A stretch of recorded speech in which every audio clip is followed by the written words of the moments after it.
राम्रोसित जाऊ, आफ्नो ख्याल गरेर र हामीलाई पनि बेला बेलामा फोन गर्ने गर है। लाला दाई सँगै हुँदा धेरै दुःख दिए, त्यसको लागि माफ गरिदिनुहोस्। ल राम्रोसँग जाऊ है।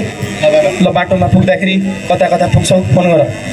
भइहाल्छ नि बाबा, म गएँ है त। ल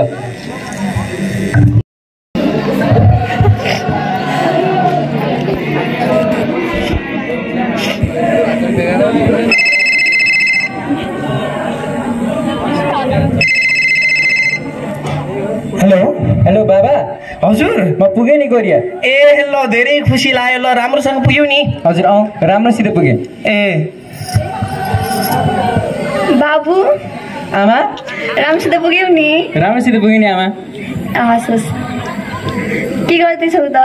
म रुमतिर जान लागेको, खाना पकाएर खाना खाएर फोन गर्छु नि आमा। हस् हस्, राम्रोसित जाऊ है। हस् आमा।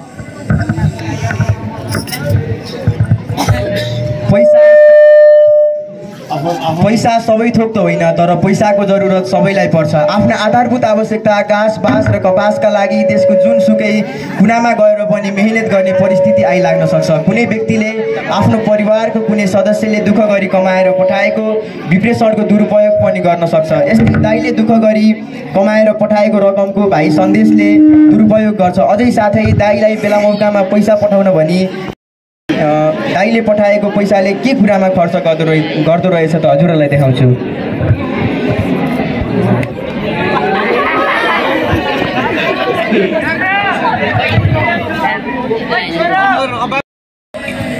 यतै कता जान्छु भनेर गएको के अरे? अहिलेसम्म आउँदैन त, फोन गरेर बोलाउनुहोस् त। ल रुक है।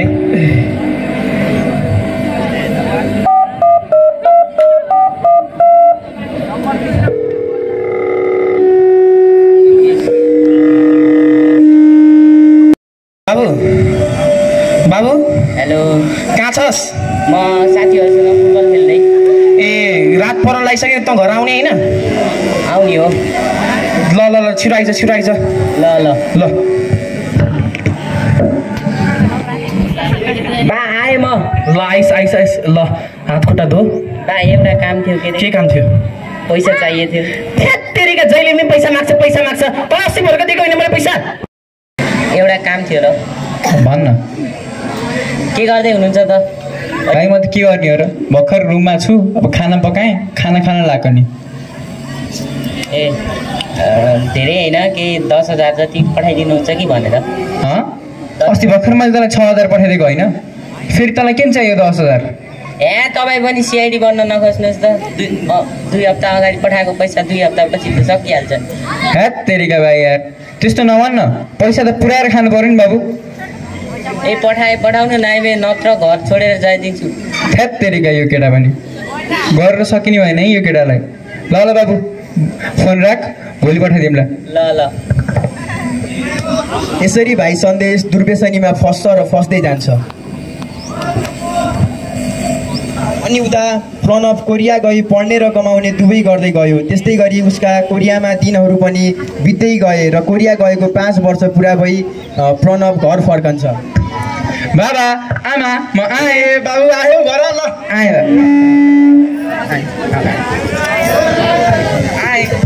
भाइ, म आएँ। सन्चै हुनुहुन्छ? सन्चै छु भाइ। भाइ त दुब्लै छस् नि? ए आऊ छिटो, हात मुख धोएर आऊ है। मैले खाना पकाइदिन्छु तिमीलाई मनपर्ने। हस् आमा हस्। यसरी यो रात खुसीका कारण घरमा कुनै सदस्यलाई पनि निद्रा नै लाग्दैन। अर्को दिन बिहान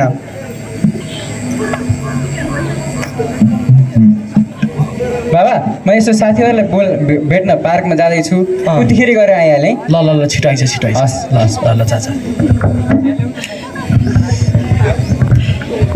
साथी, मेरो साथी विदेशबाट आएको खुसीमा खसी रेटियो। मेरो साथी विदेशबाट आएको खुसीमा खसी रेटियो।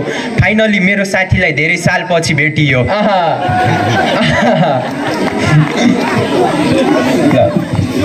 अनि साथी कस्तो रह्यो त कोरियामा तिम्रो दिनचर्या?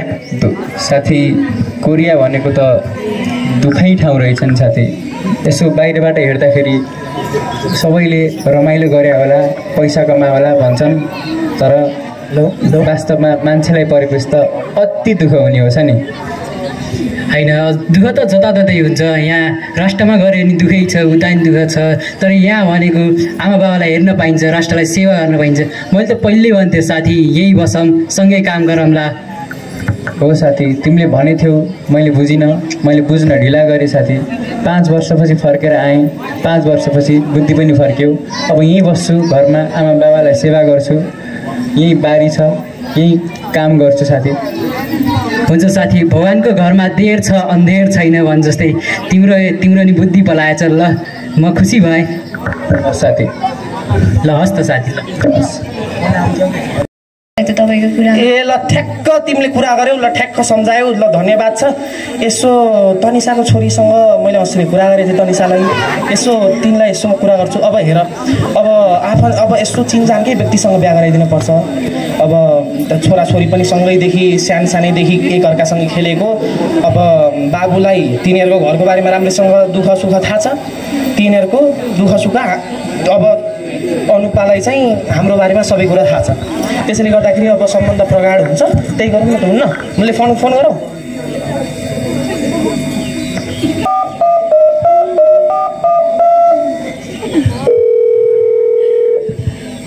हेलो दाजु। हेलो हजुर। हजुर, आज कताबाट सम्झिनु भएछ, केही कुरा छ कि? त्यही त के, अब यहाँ अब अस्ति नै भर्खरै हाम्रो कुरा भएको थियो नि। हजुर हजुर दाजु। अब यही सम्बन्धी कुरामा तिमीलाई मैले फोन फोन गरेको। हजुर। अब छोरो आयो कोरियाबाट, तिमीलाई मैले त्यसैले गर्दाखेरि अब तिम्रो आज के छ, व्यस्तता कतिको छ? केही छैन, यसो आउँदा घरमा बसेर राम्रोसँग कुरा गर्दा भइहाल्यो नि। ल त्यसो भए आज हामी आयौँ है त। हस् हुन्छ, आउँदै गर्नु। ल छोरीलाई पनि राख यहाँ घर, म बाबु आउने बित्तिकै आइहाल्छु नि है। हुन्छ दाजु। ल ल हस्।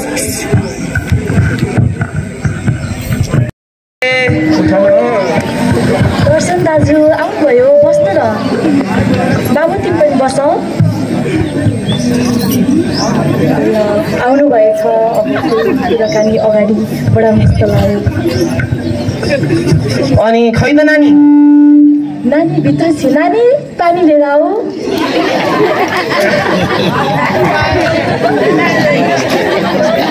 नमस्ते। नमस्ते। बस नानु तिमी पनि। ल अब नानु, मम्मीले सबै कुरा भनिसक्नु भयो होला के अरे। अब हामीले त धेरै कुरा गर्नु परेन, तिम्रो मम्मी पनि राजी हो हेर, म पनि एकदम राजी हो। अब तिमीहरूले एकअर्कालाई सानैदेखि चिनेको, सँगै खेलेको, सँगै हुर्किएको, तिमीलाई राम्रोसँग एकअर्काको परिवारको बारेमा एकअर्कालाई राम्रोसँग चिनेको छौ, अनि सम्बन्ध पनि प्रगाढ हुन्छ हेर। अब केही छ भने भनिहाल्नु पर्यो, म पनि घर गएर यसलाई भन्छु, केही छ भने सुनाइहाल हेर, तिमीले पनि तिम्रो मम्मीलाई सुनाइहाल्ने केही छ भने त्यस्तो। यदि छैन भने हामीलाई चाहिँ फाइनल डिसिजन दिनु पर्यो। के छ विचार, के छ? हुन्छ हुन्छ। ल तिम्रो के छ त? अब मेरो पनि आइरहेको हो, अब कुरा अगाडि बढाउँदा ठिकै होला जस्तो लाग्छ। त्यसो भए अनि नानीको बाबा आउने बित्तिकै गर्दा कस्तो हुन्छ? हजुर, त्यही गर्न पर्ला होइन? कहिले आउने विचार छ त सालाको? परदेशबाट आउनुहुन्छ होला। ल कति महिना? यस्तै अब होला 6 ए हेलो, यहाँ छिटो आइहाल्नु त। के भयो? यहाँ बाबुलाई बान्द लाग्दैछ, छिटो आइहाल्नु। के भयो फेरि त्यसलाई? ल राख त म भर्खर आइहालेँ। सुन त, यहाँ छोरालाई फेरि अलि सन्चो भएन छ, घरबाट फोन आएको थियो। ल हामी गयौँ है। ल फिक्स सम्झिँदा भयो नि? सम्झिने अब मेरो। ल नमस्कार सम्झिने। के भयो फेरि यसलाई?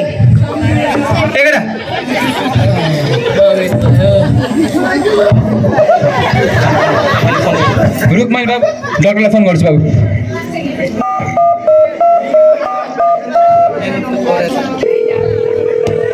हेलो हेलो साथी, भन्न साथी। मलाई मेरो यहाँ भाइलाई 81 सन्चो भएन है, उसलाई भमिट भइरहेछ। मैले तिमीलाई तुरुन्तै त्यहाँ तिम्रो अस्पतालमा लिएर आउँछु, बन्दोबस्त मिलाइदियो है। ल हुन्छ साथी, छिटो लिएर आऊ। ल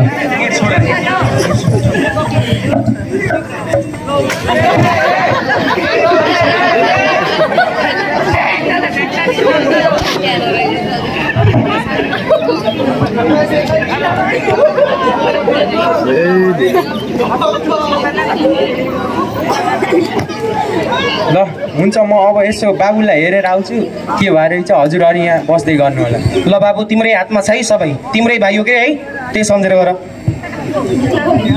दाल र रोटी, दुब्ला छोरा खिलाउनुहोस् त्यसलाई दाल र रोटी। त्यसको छाट देखेर मलाई लाग्यो त्यसले खाँदो रहेछ गाँजा अनि गोटी। अब त्यो भाइले 1 साल भएछ त्यस्तो खान थालेको, त्यसैले अब उसलाई क्यान्सर लागेको छ र ऊ क्यान्सरको लास्ट स्टेजमा छ। त्यसैले गर्दा अब हजुरहरूले छिटै पैसा मिलाइदिनु होला, अनि मैले चाहिँ डिस्काउन्ट पनि गरिदिने छु मैले हुने जति। तर हस्पिटलको सामानहरू चाहिँ मिल्दैन, त्यसैले 70 लाख जति लिएर आउनु होला। छोराले नाक काट्यो। साथी, तिमी छिटोभन्दा छिटो उपचार सुरु गर। पैसाको व्यवस्था म मिलाउँछु, तिमी चिन्ता नगर। मेरो भाइलाई निको पार्नु पर्यो। हस् साथी, मैले आफ्नो कोसिस गर्नेछु जति। पर्ने काम गरिसक्यो।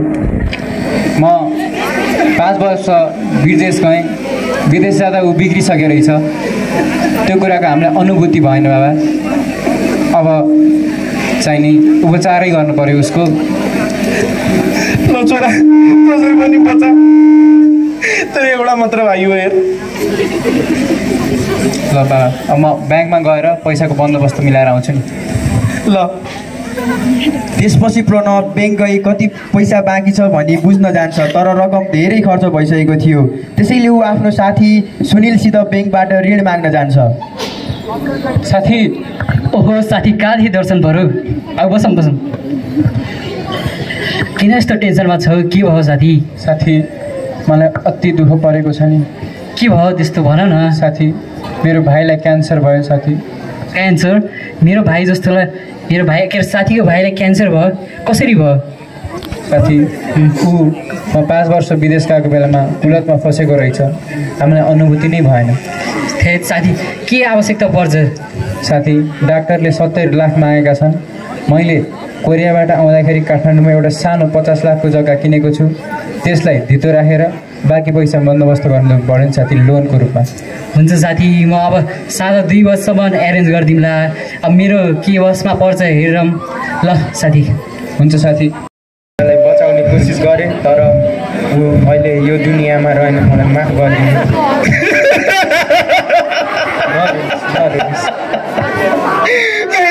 मेरो छोरा खान्छ, मलाई लैजानुहोस्।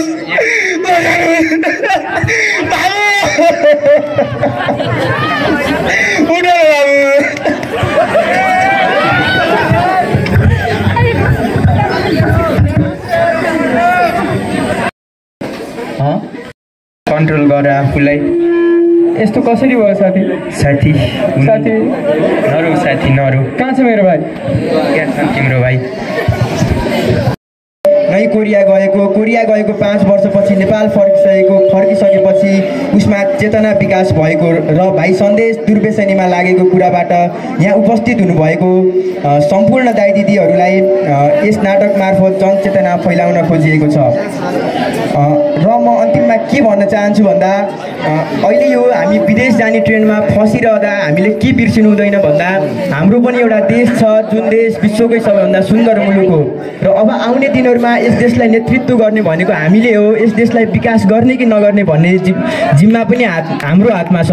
त्यसैले हामी सबैले यस कुरालाई मनन गर्दै अघि बढ्नु पनि जरुरी छ। र कमाई आखिर के पाई जीवन सके भाइ गुमाए आखिर के पाए पैसा नै ठुलो मस्ती नै जीवन भनेर मातिदा केही छैन देशमा भनेर हिँड्दा जीवन सिद्धियो भाइको जीवन सकियो त्यो प्यारो भाइ मायालु थियो केही कुरा रोकिन के का लागि हो किन हो भाइ म कहिल्यै सोधिन राम्रै काम हो हे